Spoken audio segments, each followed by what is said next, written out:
సాంబ్రాణి వేద్దామంటే నిప్పులే దొరకట్లేదండి. సరే ఏదో ఒక చిట్కా చెప్పేస్తాను ఇప్పుడు. అసలు ఈ సాంబ్రాణి అనేది స్టైరెక్స్ అనే చెట్టు నుండి వచ్చేటువంటి రెజిను. దీన్నే శాస్త్రీయ నామం ఏంటంటే బెంజోయిన్ అంటారు. అదే అండి మన కెమిస్ట్రీ లాంగ్వేజ్‌లో. సరే ఇప్పుడు ఒక డిస్పోజబుల్ ప్లేట్‌ని ఇలా తీసుకొని దాని పైన ఉన్న స్టిక్ కోటెడ్ ఆ ర్యాప్‌ని తీసేసి ఇలా మడుచుకొని పెట్టుకుందాము. ఇప్పుడు స్టవ్ ఆన్ చేసి దీన్ని వెలిగించుకుందాము. తర్వాత ఏంటంటే ఈ సాంబ్రాణి ఎలా వేసుకోవాలని కూడా నేను చూపిస్తాను డీటెయిల్గా చూడండి.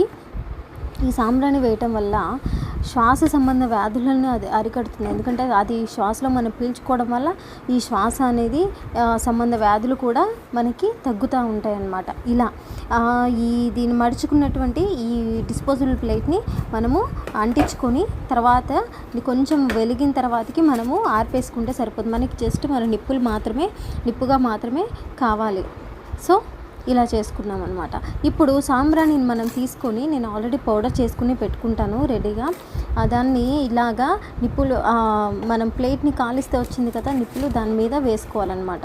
వేసుకొని మనకి కింద స్టీల్ వేస్ట్, నేనైతే డస్ట్ ప్యాడ్లో అయితే పెట్టాను.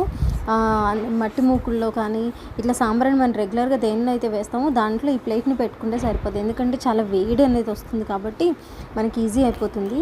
ఆ తర్వాత ఇది చిన్న చిన్న గాయాలకు కూడా మనము ఈ సాంబ్రాణి పౌడర్ని వేయటం వల్ల యాంటీసెప్టిక్గా కూడా పనిచేస్తుందండి.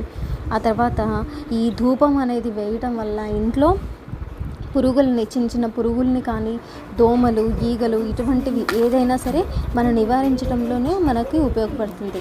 నేనైతే ఇప్పుడు వెల్లుల్లిపాయ పొట్టు వేసానండి. దీనివల్ల ఏంటంటే పురుగుల్ని కంప్లీట్గా దూరం పెట్టడంలో మనకి చాలా హెల్ప్ చేస్తుంది. Subscribe my channel.